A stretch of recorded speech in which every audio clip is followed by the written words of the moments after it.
cruising with guns, but my friends laughing, raise her on the roof of my tongue. If there is static, see what money make you become.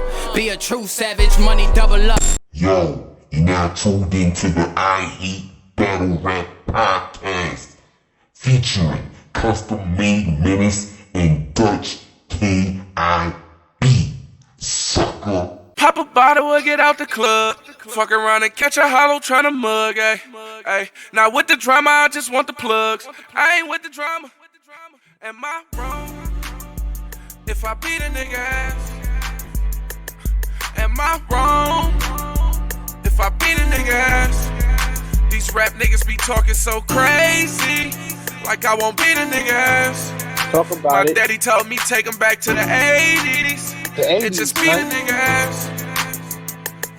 Am I wrong if I call Cookie G for a wax blunt? It's Okay. Hold it down. Hold it down. Oh man, that's all we need. That's all we need, bro. That's all we need, bro. Hey, what's going on, folks? Your boy Dutch K.I.B. Kid, but don't you keep it a buck? Your boy Custom Made Menace. We are back. I hate battle rap. Give it a plug. Hey, let's go.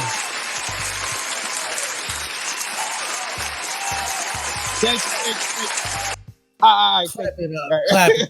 Clap it up. Hey man, we back, man. Hey, Menace, man. How was your weekend, bro? Weekend was cool. It was a calm weekend, nothing crazy. I had to take my cat to the vet. That was about it. The rest of the time I was chilling. No storms, no rain. We holding it down now. Damn, what happened to your cat? He had to get a little surgery done. Oh man. Man. You know, man, praises. You know what I mean? He good money, Praises. though. I got him back in the crib already, so he good money. All right, cool. That's what's up, man. What's up, man? I had a busy weekend, man. A real busy weekend. A really tiring weekend, but it was a eventful weekend. You know what I'm saying? Started off with Summer Impact Reloaded. You know, helping out with JB. Shout out to JB and Avocado. Pardon me, giving them a hand with camera. You know, so I was the extra camera because in real life, I actually do those things. You know, I'm an AV person. I'm what you call a jack of all trades. I'm an entertainment technician / video editor / lighting guy. Everything. You know, like a Swiss Army knife. You feel what I'm saying? So I learned that in the industry, you got to learn everything. So that way, whatever you throw at the wall, it sticks. Whatever sticks when you throw it to the wall, that's what you do for the moment to get your check. You know what I'm saying? So that's what I do. You feel me? So after that, the next day I worked for a fashion show for a kids fashion show for New York Fashion Week. Because this whole week, I think this week and next week is New York Fashion Week. So I did a fashion show, lighting and stuff like that. That wasn't a nightmare, but like when you work from 8 to like 11, like 8 in the morning to 11 at night. I ain't fucking with those. Yeah, bro. But you get paid overtime, and the overtime was beautiful, son. I actually made more than what I thought because at the actual contract, I thought that it was for a certain amount of money. Then they emailed me back saying, "Oh no. It's actually for this amount." And then you get your paid, you get your time and a half based on that. I was like, "Oh, word? Give me that." Give me that. You feel me? Give me that. All right. You know, feel me? So, yeah, man. Hey, Menace, man, did you happen to catch any of the battles from Summer Impact? Nah, I caught pieces of each, but I didn't really get to watch none of them all the way through. So, nah. I seen all the crazy shit that happened in all of them because that's what was popping up everywhere, but I ain't stay to watch the whole shit. I'll tell you, I think I may have. We'll talk after. We talk after the show. I just remembered something. I think I have some links, so I'll send it to you. But yeah, man, it was you know what? For nothing, yo, I liked the event You know, a lot of people showed up. To me, it was because, you know, that's the same venue that had the Strike 2.5 card. Yeah. And, you know, this, as everybody knows, you know, there was a free event, Summer Impact Reloaded. It was the return of an event in New York. You know, it was held in Queens. Shout out to Jamaica, Queens. You know, they held it down. And I liked the event, man. You know, from where I was positioned, you know, because I was, you know, recording some of the event. Well, I was recording the event, you know. So from where I was at, I like, you know, starting with the first battle. My guy Jack Boy Main versus Franchise. Now, I don't think this battle was broadcasted live on pay-per-view. I think it was like an extra battle that they had, you know, to kick off the night. You feel what I'm saying? And then they started the pay-per-view. First, they gotta fix that time and shit, bro. That battle didn't happen till like 5:00. That's another thing too. Like, this is one thing I hate about battle rap, right? It was a 4 battle event. 4 battles, right? There is no way. That's the reason why I couldn't stay to watch through the whole shit, because I was not waiting all that time. Like, the event didn't finish till 10:30, 11 o'clock at night, and the doors opened at 2. Nah, it was like, I'm not gonna lie, it was like 9. Remember, because you know the battle. Right, so now think about that. It took 7 hours for 4 battles. It makes no sense. Like, it really doesn't. It really upsets me, because I'm thinking, okay, we're gonna knock this out. We should be out by at least 7, if not my fault. Pardon me, 6. We should have been out by 5 or 6 o'clock, bro. 5 or 6 o'clock. We got out by 9:30. I left there by like 9:30. I remember like around 9:30, 10 o'clock. That's when I left. You know what I'm saying? And they were still breaking down. But the battle, I think the event stopped. The event ended like around 9:30. So if the battle would have continued and would have gone all 3 rounds, it probably would have been like 10 o'clock, 11 o'clock. Yeah, definitely. You know what I'm saying? From 2, listen, you're supposed to be there. It's supposed to start at 2. Why?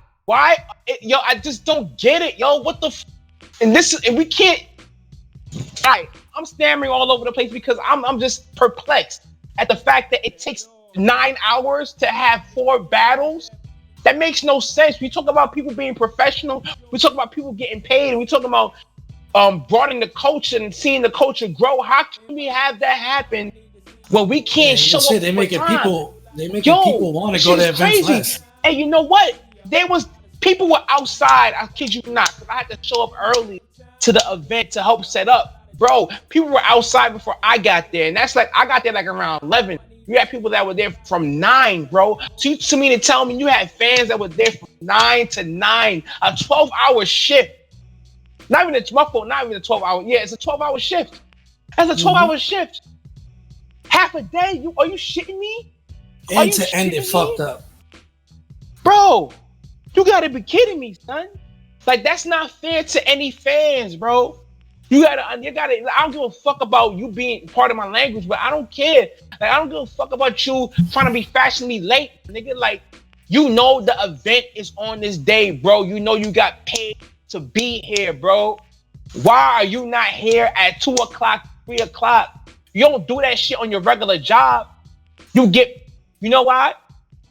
Because loud. You know, it is.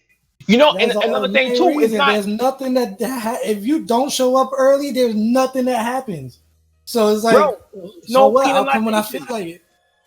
There's no consequences. That's why I always say with the people's opinion about shit. Like, at the end of the day, does it really matter what we think should happen? Because it's like, niggas gonna do whatever they feel like. It's been happening for years. The same situation, bro.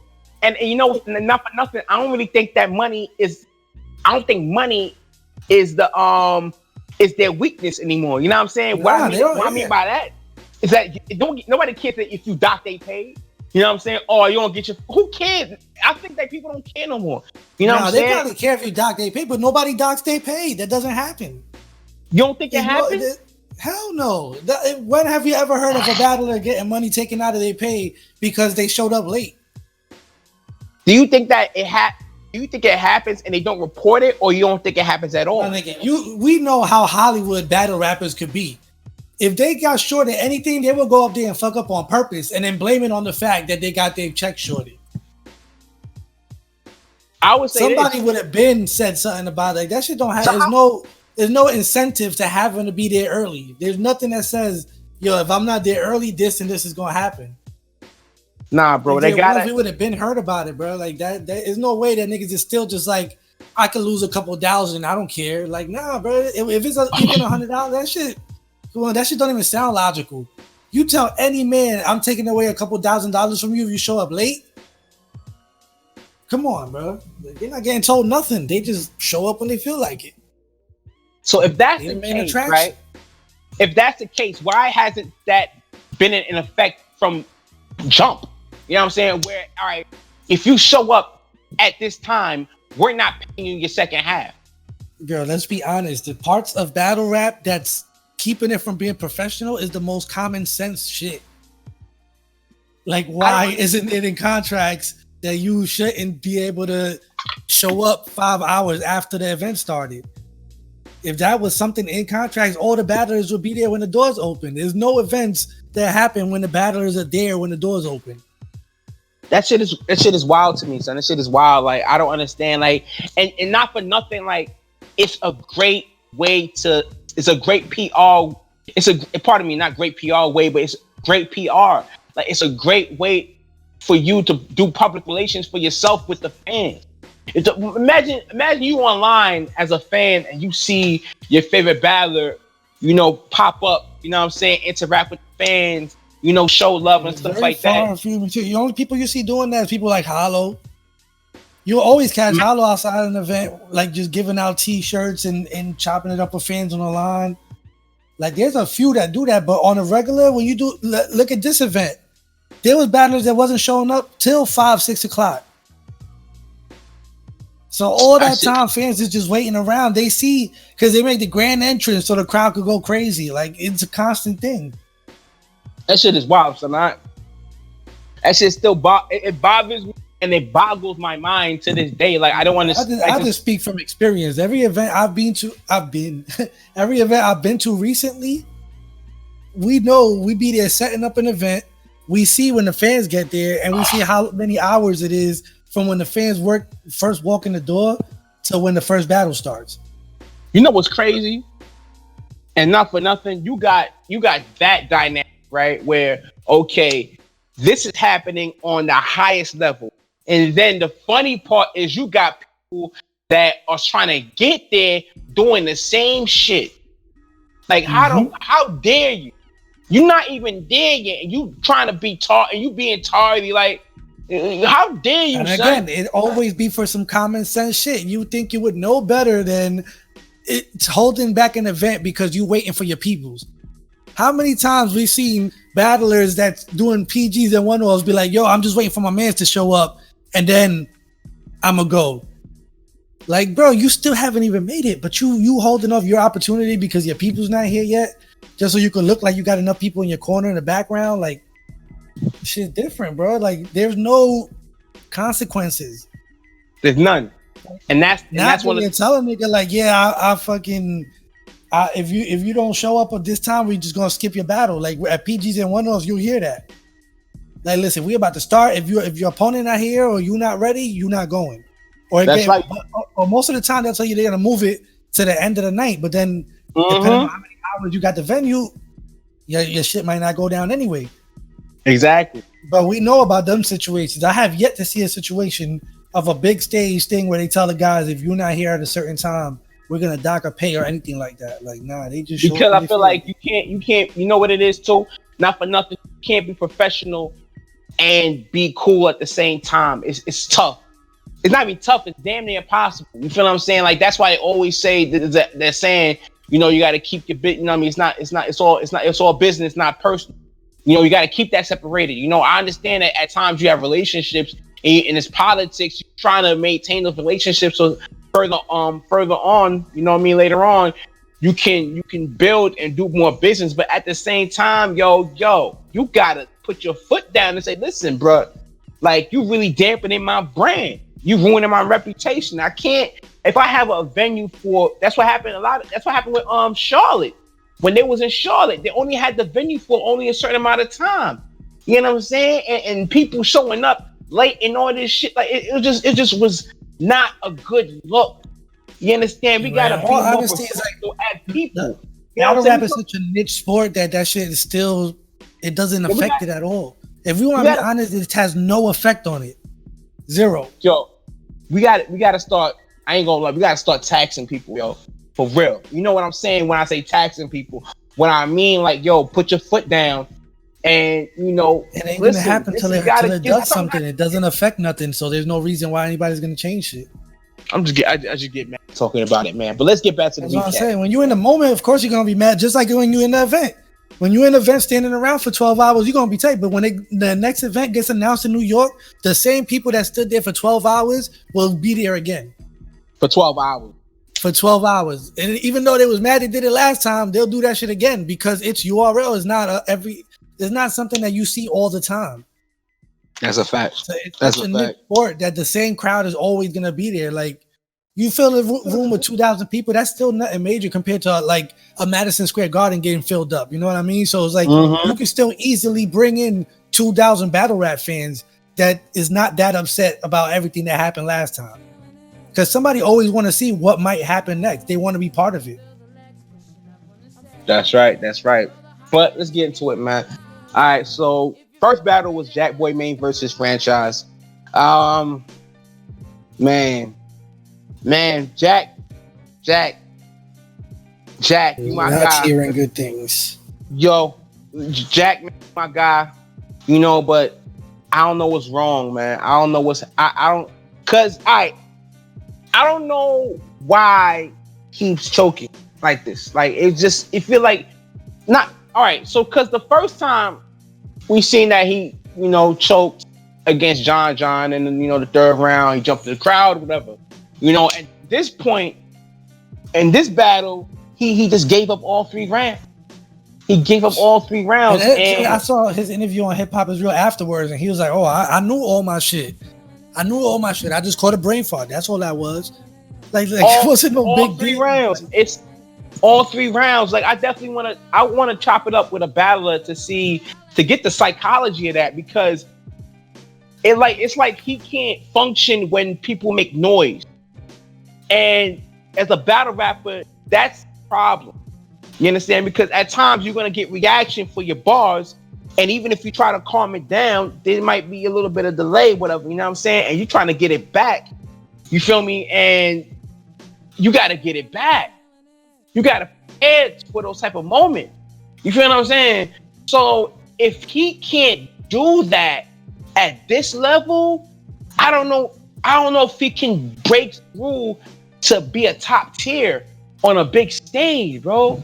You know what I'm saying? Like, because you're gonna have those moments where you got 2,000, 3,000 people going crazy, and you have to go back to that bar and then go through your round. If not, how are we gonna market you? How can we book you if you keep choking on this level? You know what I'm saying? People make that chess comparison. I watched the Snake Eyes. I watched what some of Snake Eyes said. He was on My Expert Opinion. Shout out to Matt Hoffa. You know, and he said that Snake Eyes said that you can't really compare Jack to Chess because Chess was doing it on a different level. You understand? And I agree to a certain point, but in the same turn, if you strip everything to the most common denominator, they both had pretty bad instances where they was choking, you know. And one about this era as opposed to the previous years, you know, the era before this, if you string along 2-3 good wins, quality performances, you right back at it. You know what I'm saying? Yeah. So I don't see people saying that it's over for Jack. Listen, in 2019, with the current climate of battle rap, that's not the case, bro. He will be I back. agree and I disagree because of the fact that Chess didn't talk shit as much as Jack Boy talk shit. True. Like Jack Boy be, I was smoking with the John shit. Like he wouldn't get around. Like all of that shit. And then you go up there and so bad you jumped off the stage and wanted to fight a fan. Then the next one, like, that's nothing. I'm gonna come back from that. He does the Shotgun Shook battle, and then that shit don't get dropped till right after niggas find out what happened with Franchise, which Shook was upset about that. So they had to save him battle in the files, but it dropped at a bad time because right now it looks like you're trying to save Jack Boy with that footage. Then he does the Franchise battle, supposedly cocky again because he just beat Shotgun Suge in his opinion and opinion of a lot of people that was there. And he comes into that battle and chokes 3 rounds. So he was talking hungry. I got this. This is niggas can't do shit with me. And then Chess didn't do that. That's the only difference. And Chess was a kid still. Like he was still learning. Like it was 2 different levels of shit, but it is what it is. I just feel like Jack Boy gets the backlash for it more because the fact that he heckles on the fans. Like he likes to talk shit and say that he's better than everybody and he could do this and do that. And then the battle happens and he gets heckled into choking. Yeah, you know what? When you make a great point. You make a great point. He does embrace the villain role in battle rap. And when you're a villain, you have to perform. You have to be consistent because people are looking for your downfall every battle. They want to see you do bad. It's the villain, you know what I'm saying? It's like wrestling with a person that's the heel. You know, you have a wrestler that's the heel. They want to see you lose. They want to see you lose, especially, you know what I mean? Especially if you embrace the heel, the heel role, you talk. It's like the Dudley Boys. I feel like the Dudley Boys, in terms of wrestling, they're one of the greatest heels ever. You know what I'm saying? Especially if you YouTube them in ECW, they will talk the most trash to the fans, curse, talk about people's mother, SMD, the worst thing that you could ever possibly say. They did it, and they really invoke that type of emotion. Jack Boy invokes that type of emotion from people, and that's a gift. But at the same time, you have to perform and you have to execute. In this, you have to. If you're gonna be a villain, you have to execute. If you're going at every battle and saying, yo, this person's trash, boom, boom, yo, the fans, boom, boom, you have to execute. Otherwise, if you don't execute, what's the point? What's the point? You're making me lose money. You know what I'm saying? That's the thing. Like, how can I invest? I don't know, son. So then now, if you're a villain, right, in battle rap, right, and if somebody keeps choking, would you pay money to see them lose all the time? Mm-hmm. And choke? You know what I'm saying? Because in that instance, I wouldn't. You know what I'm saying? I wouldn't. That's my personal opinion. You know what I'm saying? And this is just me being truthful. So I'm just going to say this. Jack, he already knows he got to do better. I hope that he does better. I hope that he, works on his preparation so that way when he hears when he hears like an uproar, he's good. He's good to go all 3 straight clean. Otherwise, I don't know what the future holds for Jack Boy. I really don't. In terms of the top tier, like he's gonna get booked, but in terms of the big stage, it's a question mark now. It's a big question. I feel like he got to build back up. He got to start back over again. One-offs, do some low shit, but not. See, the 2 times he's been in front of big crowds, it didn't go good for him. You have to start back and build it back up to make niggas believe that it's even worth watching him on a big stage. Yeah, man. Like nobody's just gonna say, "Yo, fuck them bad performances." I still believe, like, not right now. Not right now. He got to build himself back up, bro. I'm a big ass Jack Boy fan, and right now I can't say that I will want to see him on a big stage again.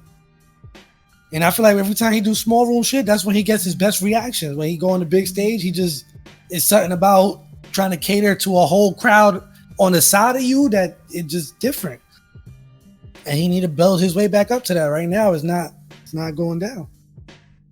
Yeah, it's not a good look right now for Jack. Next battle, Ace Amin versus Snake Eyes, man. Now, not for nothing, this was probably the battle that I thought was gonna break out in a brawl. You know what I'm saying? Like, shout out to Ace and Snake Eyes being good sports, you know, with the bumping and stuff like that. Let's get into it. I personally had Snake Eyes 2-1, but I'm not mad if anybody said Ace 2-1 because it really comes down to the first round. It's debatable. Now, people's opinion about that first round, if they give the battle to Ace, was that Snake Eyes rapped for too damn long. And I'm not gonna lie, he rapped for too damn long. You know what I'm saying? It was like, shout out to Snake Eyes, man. He sounded like he had a lot of stuff to get off his chest in that first round. Bro, we was all looking. That's built up, bro. That shit was from a long time. That battle got promoted, 3 times before it finally happened? Yeah, that's true. Got a lot of shit to get out there. He got that built up from all that promotion. Mm-hmm. And that's what they wanted out the battle anyway. So I expected it to be a little extra. Nah, bro, that was a long round. So like it had to be like at least, you hear me? At least 8 minutes. 8 minutes, at least, son. I know Snake Eyes may listen to this and say, nah, man, it wasn't 8 minutes, man. It was like more like 6 with crowd reaction. I'm like, bruh. I'm like, yo, I'm looking at the camera, son. I'm like, yo, son, like this is looking at, you know, like looking around 9, 10-ish, man, 9, 10-ish, you know, minutes, bro. You know what I'm saying? So, man. But I feel like even so, he still had a slight edge in material, you know, versus Ace. Ace was bombing. Ace was bombing, not bombed, but he was cooking. He was cooking, you know. But I feel like Snake Eyes edged the round. I give Ace second round, and then Snake Eyes. I think Snake Eyes took the third. You know, just to quickly recap that.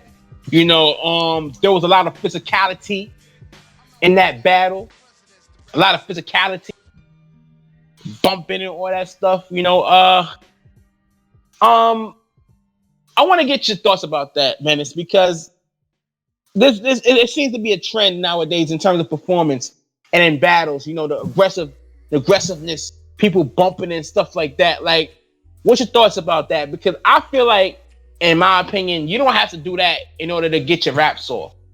You know what I'm saying? You could be aggressive. It depends when it happens. Like, you know what it is? I don't know. I'm a nigga that like that type of shit. So to me, I know when it's gonna happen. Like, I don't expect to see a friendly battle with mad bumping in it. When I see a Snake Eyes versus Ace, and I know what they both represent and what they come up doing, I know that eventually somebody's gonna get to that point. Like, it's just certain battle rappers, you expect them to do that. Nah. Just like when Snake Eyes battle, what was it? What Black Mugger, when they had the PG, that was one of the most. That was an aggressive battle. That exactly. There wasn't like a lot of bumping and stuff like that. It was that type of energy. Him and Ace agreed to be physical. Right. Yeah. But I'm not gonna lie, yo. Shout out to Ace, man. Yo, Ace, yo, he gave a shoulder bump to Snake Eyes. I was like, oh shit. Yeah, I seen that, but he said he was gonna do that with him, right? And like the thing is that people acting like it's just a show. It's with the whole scheme of what he said. You told Saga, you know, don't touch you, say it to me. Right. You're not battling a Saga. You battling a person that's just that's willing to take it there with you. Like Ace is willing to go wherever, so that's why he did that. Just like Snake Eyes is too. But at that moment, Snake Eyes is thinking more like, I ain't gonna fuck up my money for this is how we built this battle. Like, remember when it was up in Champion, like it was the same type of energy. Right. At this point, like I said, it's been promoted so many times, face-offs, all that back and forth on Twitter. Somebody was gonna get physical. It was that kind of showed what happens when you do that, but knowing how to keep your composure. Because we saw other times in the night, it got way crazier. Like pretty much every battle from then on had an altercation, right? Yeah. You had the one with Twerk, and then when Twerk got into it with one of the guys on NWX side. Yeah, it's a fact. Yeah. And then you had the final one. So yeah, it was like every battle got physical when this nigga. So look at that again. You bring into the equation a Twerk and Shotgun Suge. You expect these niggas to get physical. That battle, they was dunking on each other. Mm-hmm. Like, so you know, like that's what I mean. It's a different type of physical, but they took it there because they already knew before that battle happened that the battle before that, Shotgun Suge and Twerk did that. So they was like, all right, we already know where Suge and Twerk is willing to take it to. So DNA was willing to take it there. You think any other battle of DNA versus anybody else, he's just gonna run up and dunk on them, and they just gonna stand there and be all right with it? Like you know what battle to do that. And now the difference is what happened in the last battle. We'll talk about it when we get there, but that's the difference in the altercation. Like they wasn't willing to take it there with each other. It just happened to go there. And you see what happens when you back and forth with somebody that you don't want to deal with right now. Ace and Snake Eyes was ready for that. Twerk and DNA was ready for that. When it came down to Mook and Briz, they was not there for that. So that's why when it got there, it's like, no, I ain't playing with you. Like, so, but yeah, we'll speak on that when we get there. But it just shows the different levels of altercations. Like, and again, difference between Twerk and them dunking on each other and Twerk getting into it with somebody in the entourage. That individual is not with it. Yeah, that's not that realm right. Of that battle of the four guys that's battling. They all in accord, with each other that we gonna take it there and it's cool. Like we're not gonna fight off of this. But that doesn't stop the extra. And not for nothing, we could actually segue to this battle right now. Twerk and Shotgun, aka the Monstars versus NWX, DNA and K-Shine. With that battle, we just speaking on just now. K-Shine and DNA, all four of them, they have a camaraderie amongst each other. You know what I'm saying? So they cool. They really cool with each other, and it showed during the battle, they're having a good time.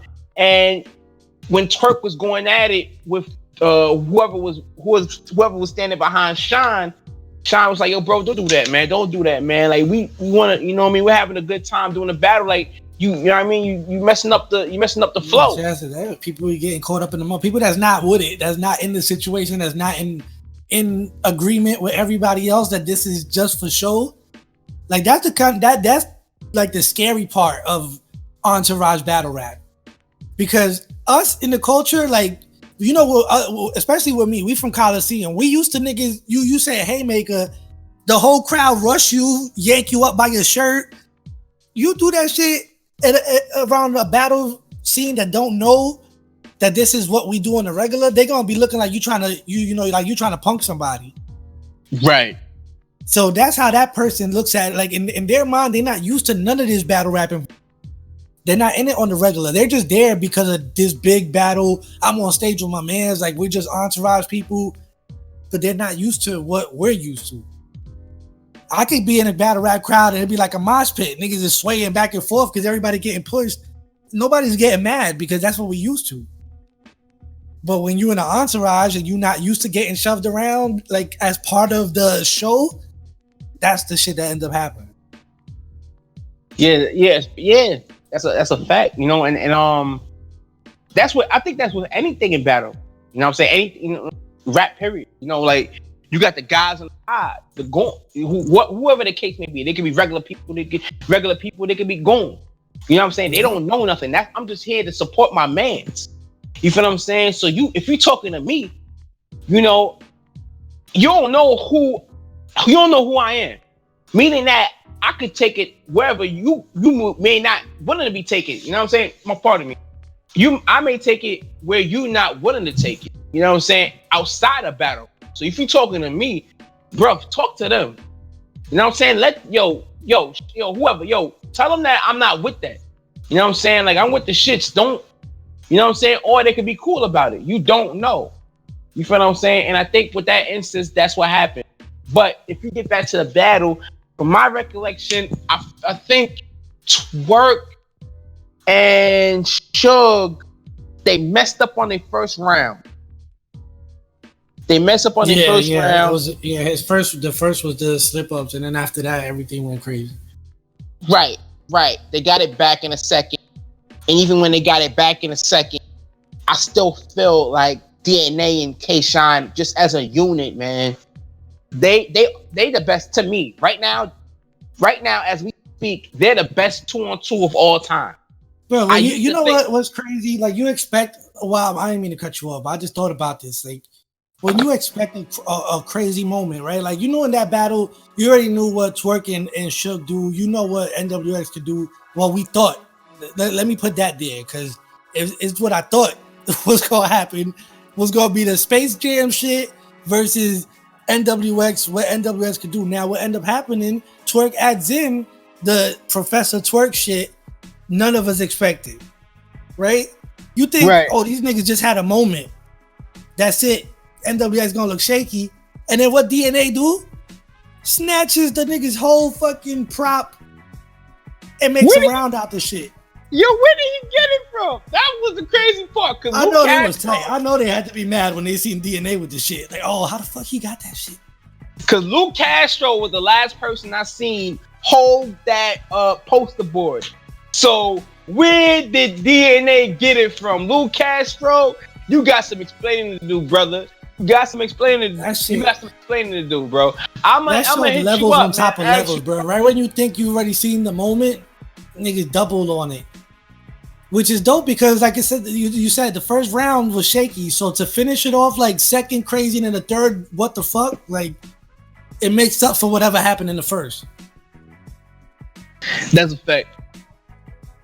That's a fact. Like, I was looking at it, I'm like, hold on, how did, and he was right, and I'm right at the foot of the stage, and I'm looking, and I said, yo, where did DNA get the board from? What holy shit, like, what the hell? Like, where did he get it from, son? Like, that was crazy. That's some different shit too, to be able to do that on the spot, bro. Like, and he was killing it. Like, that was one of the few times I've seen DNA freestyle and he was killing it. And he even got Shine to get in with the rebuttal too. I was like, Shine rebuttaling? I mean, I don't know. Maybe Shine's been rebuttaling ever since he's been, chilling with DNA, hanging out, doing the 2-on-2. Sure but that's just lyrical exercise. Like, they really rap now. That's all they do. Like, when you really rap all the time, it gets to the point where you just start thinking in rhymes. Like, it just starts coming out rhymes. I remember when I used to be in the studio all the time, it would literally get to the point that you would just start everything you thought was an easy bar. And then I'm pretty sure they passed that level.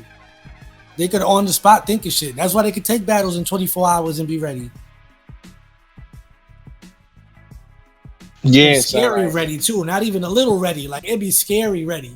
Like, that right there shows. Like, anybody else, body bag. Like, and it still was a win. And then, but it was dope because Twerk did it first, and then they just did a crazy rebuttal to it. But anybody else standing in front of that kind of shit is dead, bro. Like, that shit is nothing you could do with somebody that could come up with shit right there and make it fire.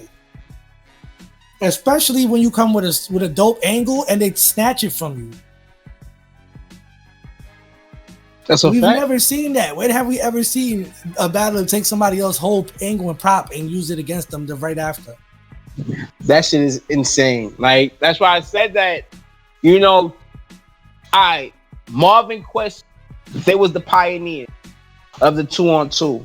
Don't get me wrong. They really engineered what they did. They're the blueprint. You know what I'm saying? They're the blueprint. But right now, NWX, Shine and DNA, they took it to a new level, a whole nother level. They're definitely the best right now.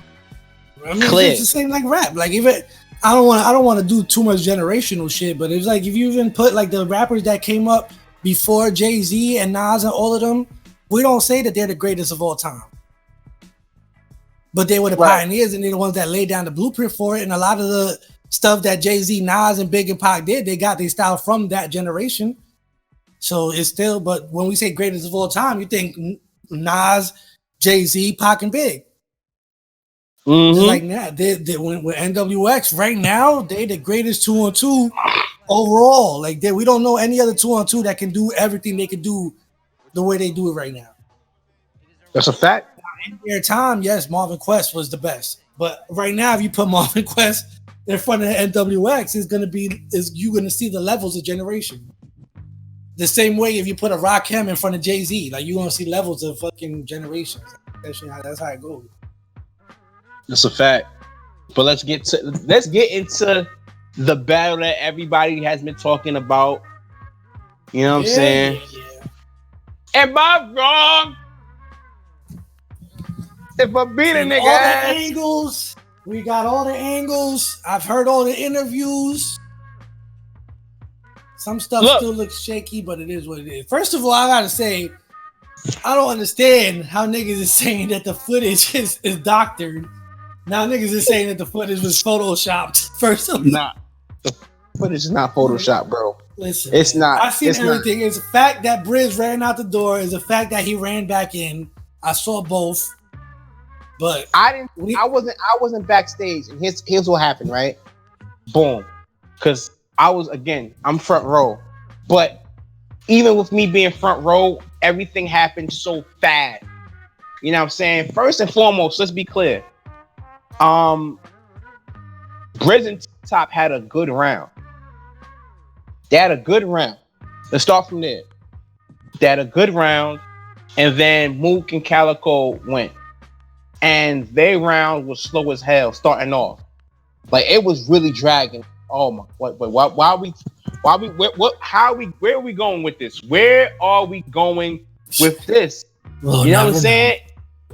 Son, you know what's crazy? I was telling people like, yo, son, I don't know about Cal and Mook. Son, they spent like 24 bars talking about a story. And I'm like, yo, son, like, this ain't the time. This ain't the time, bro. Like, when we ever seen time, start punching take the time for it. And they never got, and I think they had like, after that 24 bars, they had like four okay bars. And then Mook was rapping. No, pardon me. Calico was rapping. And then that's when it happened. You know, Briz was on some next shit. Like Briz, I don't know what happened. He looked demonic. Like he was on something. And he just kept bumping Mook. And they was rapping. You know what I'm saying? Like Mook and Calico was rapping. Briz is bumping Mook. Yeah, he's walking through him. The way he explained, because I listened to all the interviews, the way he explained it even sounds bad. Like, because he said he realized that Mook and Cal was kind of going 2-on-1 on T-Top. So he went to get in front of Mook, like to get in his way. And he ended up bumping Mook. And then he went to lean back and almost tripped. So he went to grab on Mook to get his balance. And when he grabbed Mook, that's when Mook swung on him. But it didn't look like that. If it didn't get in that circle period, it would have not happened. There's no reason for that, bro. Like, just stand there, let the nigga rap in your face. Or why are you walking in between them while they rapping? All right, so sidebar, right? This is probably like one of the funniest things I've ever seen. So we get the footage back. We was at where Avocado has his computer, his Mac, his iMac. So it's me, Hitman Holla, Beasley, Chico, Smack, JB, and we're replaying the footage, right? And it was weird because Hitman Holla, he was like pointing everything out like he's on surveillance and stuff. He said, "Yo, you see right here? You see right here? You see right there? You see Briz? He bumped him on his left shoulder on a degree of a 90 on a slant on an axis." I was rolling, bro. Like, it was funny as hell.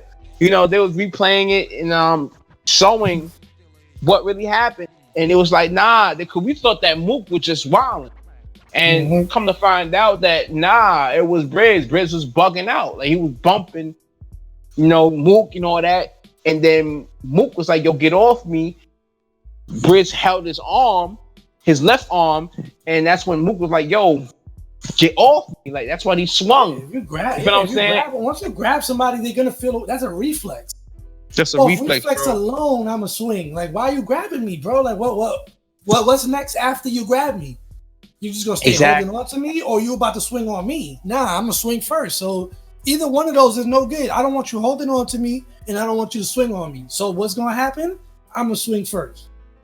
That's right, and that's what happened. He swung, and then that set off everything, son. Yo, shout out to Calico, man. Calico was all them Detroit dudes, man. Shout out to all of them, man. Secured the buffs. Let's not forget, he secured the buffs. And then got the, am I wrong? If I beat a nigga ass. Hey, listen, yo, I don't know if y'all, when you see the footage, man, there's a dude with dreads and a white t-shirt that was on Calico side, man, right? So let me explain this story. In the beginning of the battle, right, Beasley is like, yo, we got to clear the space.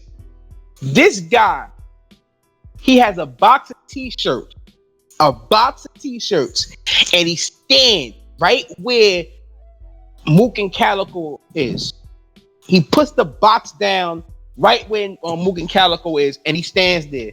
And Beasley's looking at him like, yo, bro, you can't put the box there. That's where they rapping. He was like, oh, my fault. Where I'm gonna put the box?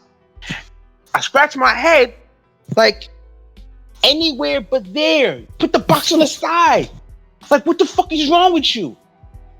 And I was like, you know what? This is how Detroit do.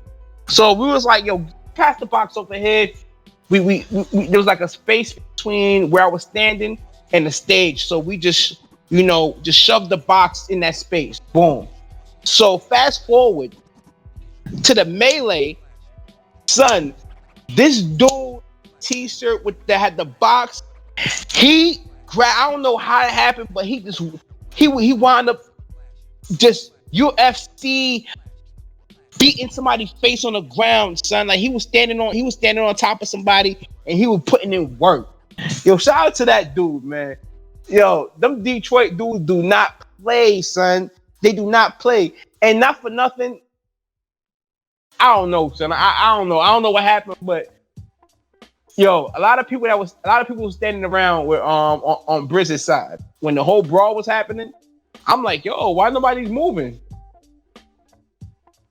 Why nobody was moving? But that's neither here nor there. I found that interesting. You feel what I'm saying? But it was just a situation that happened. I seen the 15 minutes of fame interview. Shout out to Uncle Ra. When he interviewed Mook, and he brought up some good points. Mook, his mom recently passed, and they said that they knew that his mom recently passed, and when Briz talked about it, Briz says he did. Uncle Bob interviewed Briz too, and Briz said he didn't know about it, but we don't believe him because T-Top or somebody, it has something to do with the IG post when Mook did it. T-Top was on the post, I believe, but so there's no way that you didn't know, bro. Like one of them knew, one or the other knew. Right, exactly. So either way, they still let the other partner let it get with that. If you my partner and I found out, Mook mom passed away, B. Word? Yeah, son. Come on, son. It's just as simple as that. As simple as that. I knew that happened, son. Like, there's no way that... It's just the placement of it, too. They said it right when the battle started. It's not like it was set in the middle of a round. Like, you started the battle like that. Like, you was trying to set the tone. Like, this is the type of energy we bring into this shit. And then after, you see what type of energy it did. Yeah. Now that it didn't work out, now it's like, oh, yeah, I don't know. I ain't know. Yeah, all right, so now this begs the question: what now? Do you want to see Mook and Cal versus Briz and T-Top on Unfinished Business 3? Yeah, let me say this as clear as I can. Hold on.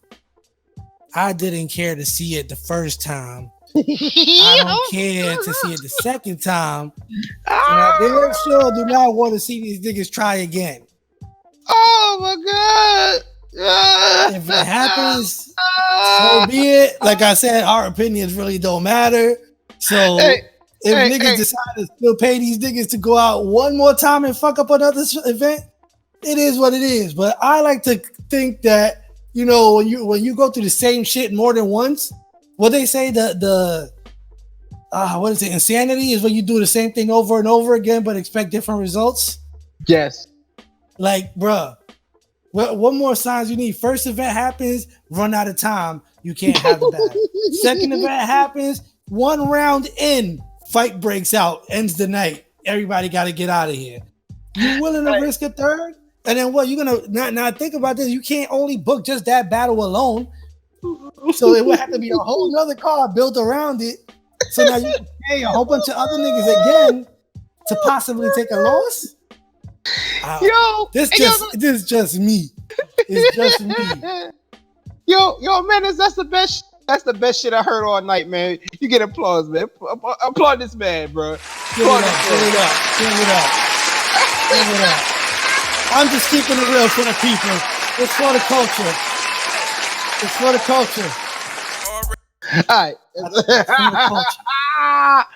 All right, man. So that's our Summer Impact Reloaded recap, man. And speaking of the recaps, bruh, what the hell is going on with these platforms reporting battle rap, especially the Summer Impact Reloaded card? Yo, I'm an avid listener. Yeah, I was gonna start with him. I'm an avid listener of the Joe Budden podcast, even though he's had me blocked on Twitter for years, and I don't know why.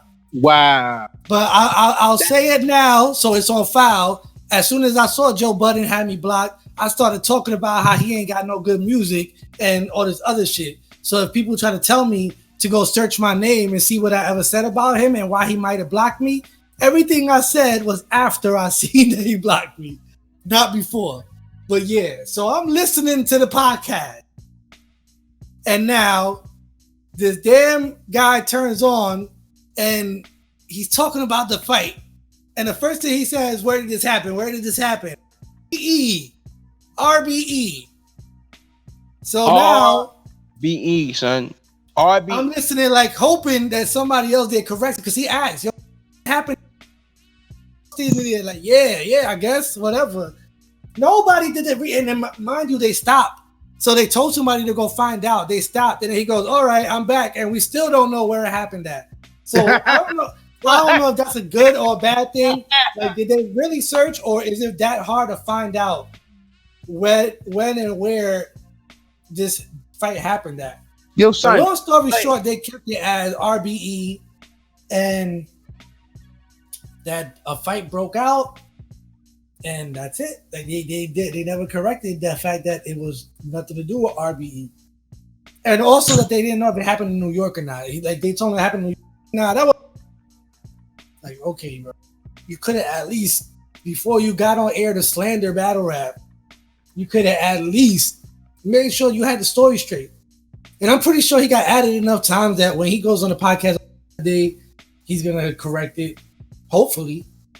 I don't think he's gonna correct it, bro. I think he's gonna be wrong and strong. But here's my thing about I've seen him, correct himself for shit he said, and he openly admits that he doesn't do his research on shit, but he's battled before and he claims to be a real fan of battle rap. That's far and few in between to think that this battle happened on RBE. Like, if you was following it up to when it happened, you would have known where it was at. Just the thought of Smack it being there, you would think that you would know where it was at.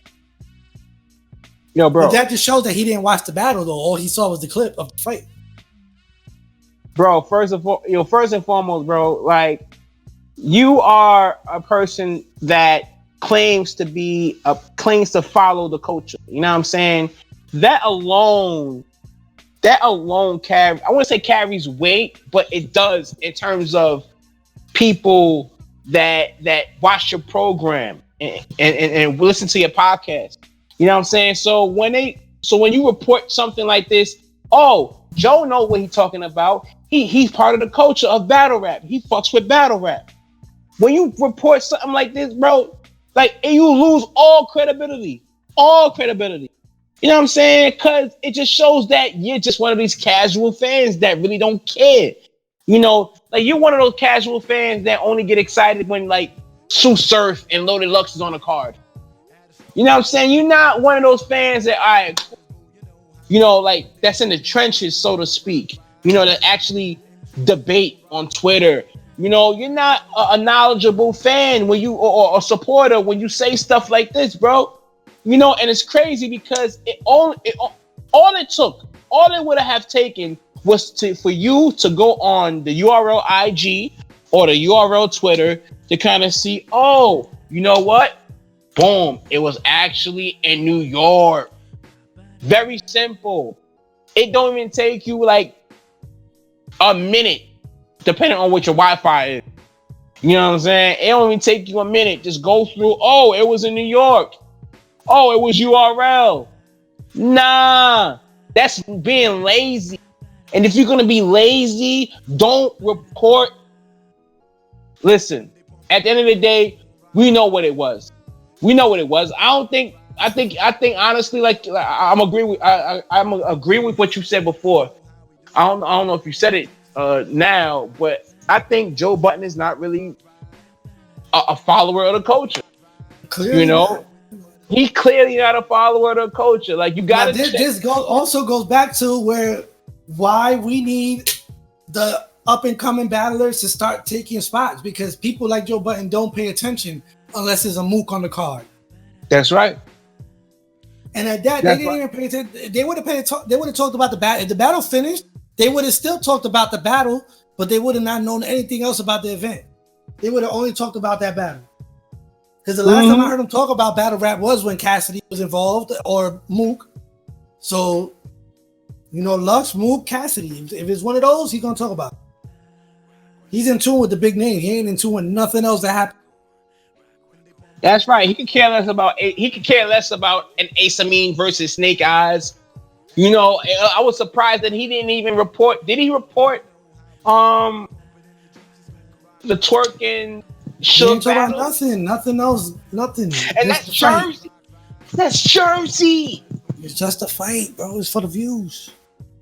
Yeah, it's all for the views. It's all for the viewer retention rate. All that. It's not. Nobody cares about the actual art form and the culture. You gotta get paid. It's all about the money, the business. Don't give a shit about the culture. Joey, Mouse, you don't care. I'd rather you say that. Listen, I just got the information. I just went on air with. We were about the view. I'd rather you say that, man. And speaking of, what the hell going on in Complex, man? Come on, everyday struggle, bro. The first you have so many opportunities to talk about battle rap. And the first time I've heard that you guys talk about battle rap is from a fight? Are you kidding me? You didn't even cover Cassidy versus Goods. Or Hollow and Lux versus Tay-Rock and Chess. To be honest, nobody listens to the Joe Budden podcast for battle rap, so I'm not even that concerned by it. Nah, but again, this goes back to there's no consequence to it. Like that shit really don't matter, bro. Like if he do know about battle rap or don't know, the day that he do talk good about battle rap, they're gonna love him for it. They're gonna forget that he ever did this. But I'm talking about everyday struggle on Complex. Is he still on that? No, everyday struggle on Complex. They reported correctly. Again, you heard who you just said? Yeah, DJ Academics. Come on, way no cool. It has no nothing on them to say something wrong about that. Right. They're not losing no fans if they don't know about battle rap. Like their niche crowd ain't got shit to do with battle rap.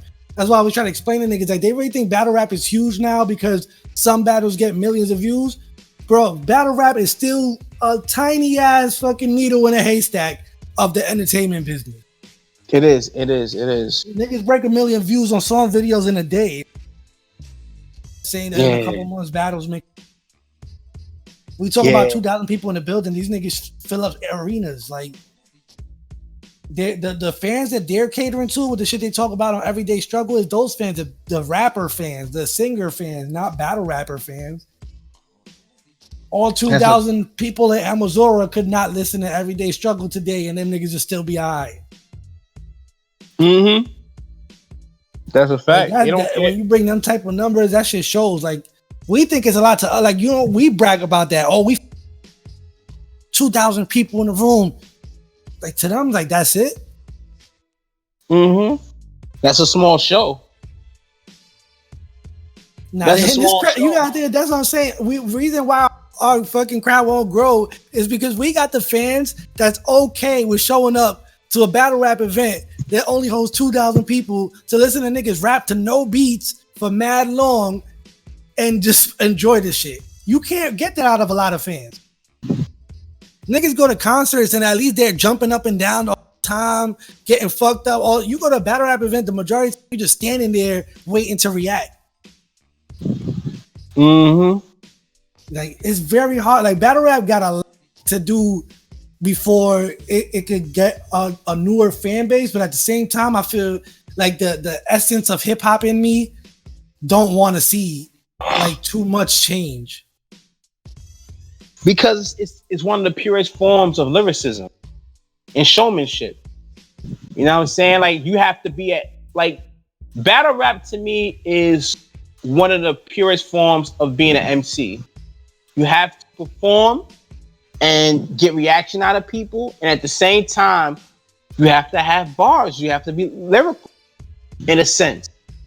You know? So with those two things, those two elements, that's why I still love it.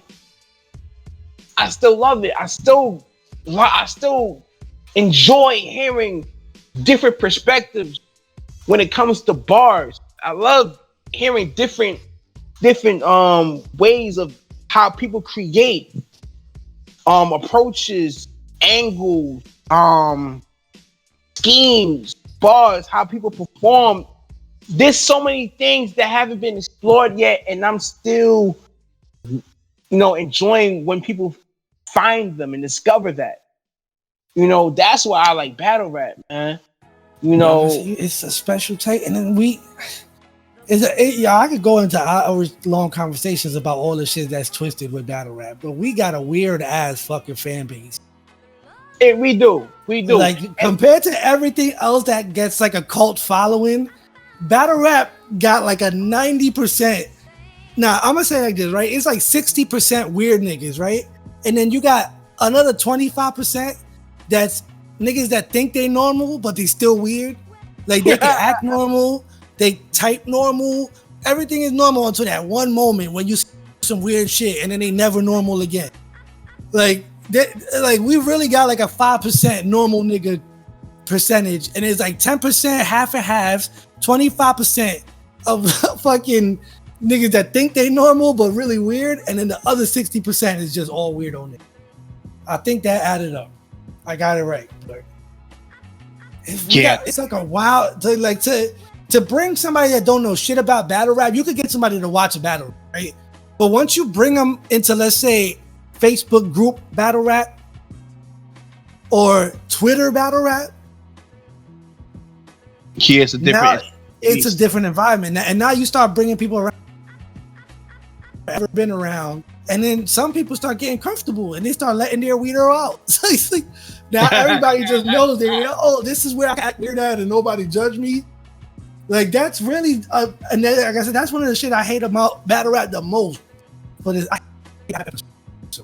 it's weird ass shit that get accepted in battle rap. Literally everyone that's been caught up in some weird shit still has a following in battle rap. That's a fact. If not bigger following. They gain a bigger following. Crazy. The only person I know that went through some shit that didn't come back is too. Fucking Chris and Byers and Tech Nine. Like, outside of that, everybody that's been through some weird shit, most of them ain't even take a break. Like, them niggas just rolled right through it and kept on getting thousands of views. Like, so it's like really the weird support the weird. Yeah, so it's like right. We got to deal with so much to try to get people to accept this culture. Because what come with it is not easy to promote. Mm-hmm. Like, it's not easy to promote to niggas like, yo, just so you know, I'm gonna bring you into my world, but it's a lot of weird shit that happens in here. And not on top of that, when you hear these guys talk about shooting each other in the face, they don't really mean it. Like that. And so why do they say it? And then to understand even the parts of shit that I love in the culture, like how the gang culture in battle rap is real united. Like you see blood and Crip niggas together everywhere. But from the outside looking in, like that niggas that's in that life, they're not fucking with that.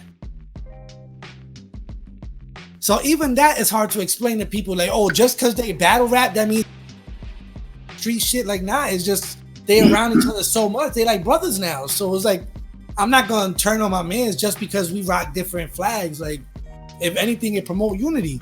And it's bugged out again, bringing it to weird shit.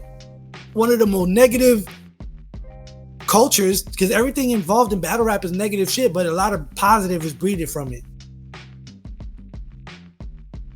You know what? When you put it like that, that's pretty. That's pretty dope. In terms of the unity, it does kind of promote a lot of unity, because it's one of the few things that you really see, like, people hang out with each other, people are cool with each other that are from different walks of life, that are from different backgrounds, different hoods, different. They just had the Cali basketball game. You had all We Go Hard, URL, and Cali niggas there, all different places, all different states, all different sets, all in one group because of battle rap and basketball. Having a good time. Nothing happened, no crazy shit, just vibes. Like, that's why I say, like, even though we have the shit, it's because we love this shit so much that we hate all the extra shit that come with it. We always say that. But when you go down to, like, where else in our life do we shit that they throw together barbecues and battle rap and basketball events and media events and shit where you could just network with other people. People do shit outside of battle rap, and everybody that fucks with them in battle rap goes supports it. Shit like Galarchi clothing line.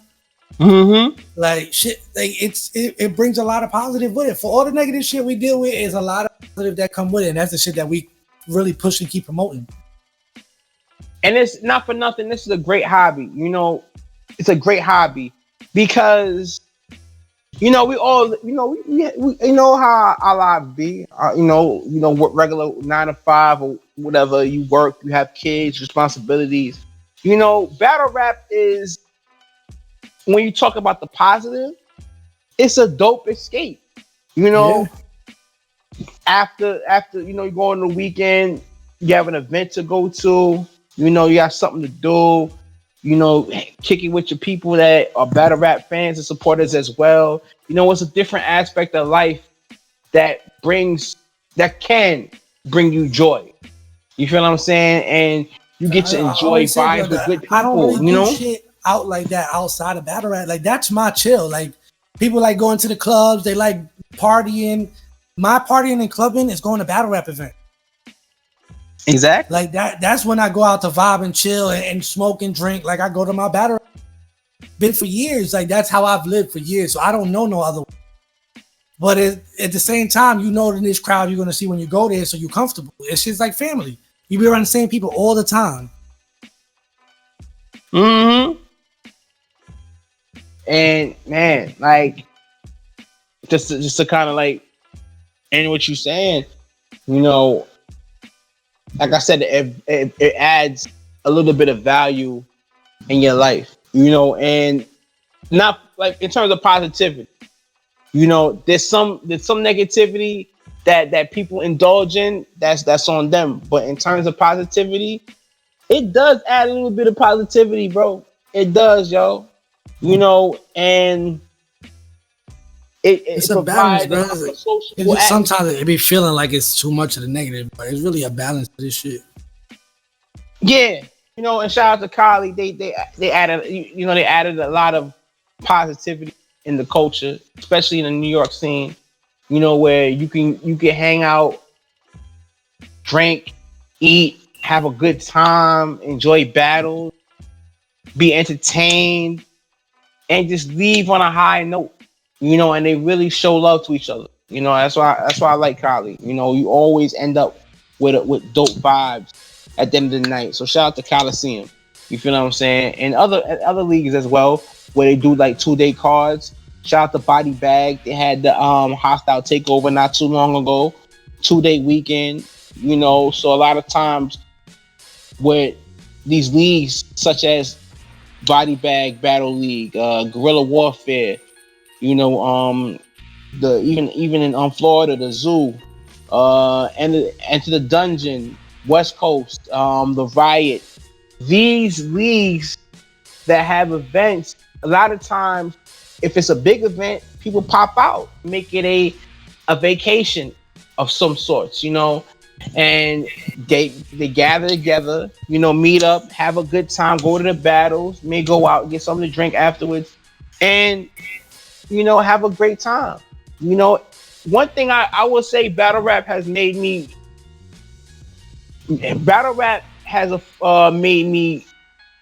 visit states. You know, the first time I was in Chicago was because of battle rap. First time I was in Houston was because of battle rap. Charlotte, battle rap. You know what I'm saying? I already been to Atlanta, but when I went back to Atlanta, because of battle rap. You feel what I'm saying? Virginia, Richmond, because of battle rap. You know, same show. That was the first time I ever had to ride from Florida to Virginia, and I rode from New York to Virginia before. Now I've been there from both sides. Yep. You know, so it's pretty cool. Pretty cool. You know, so yeah, man. I think that's it. Yeah, man. That's it, man. Let's roll the credits. You know, give our shout out. Whatever happens this weekend. You see what happens this weekend, man. You know, like I said before. Oh yeah, man. Make sure you subscribe to our podcast. We're available everywhere on every major. Well, yeah, pretty much on every major streaming platform. You know, Apple, Google, Podcast, Stitcher, Anchor. You know, who knows? We're working on Tidal and Revolt and Spotify. You know what I'm saying? Yo, Diddy, man. Ho was good. You feel me? But yeah, that's right. You know, you can make sure you follow us on the social media, Dutch_KIB, IG and Twitter. This shit's custom made, man. It's on everything. That's right. And we out.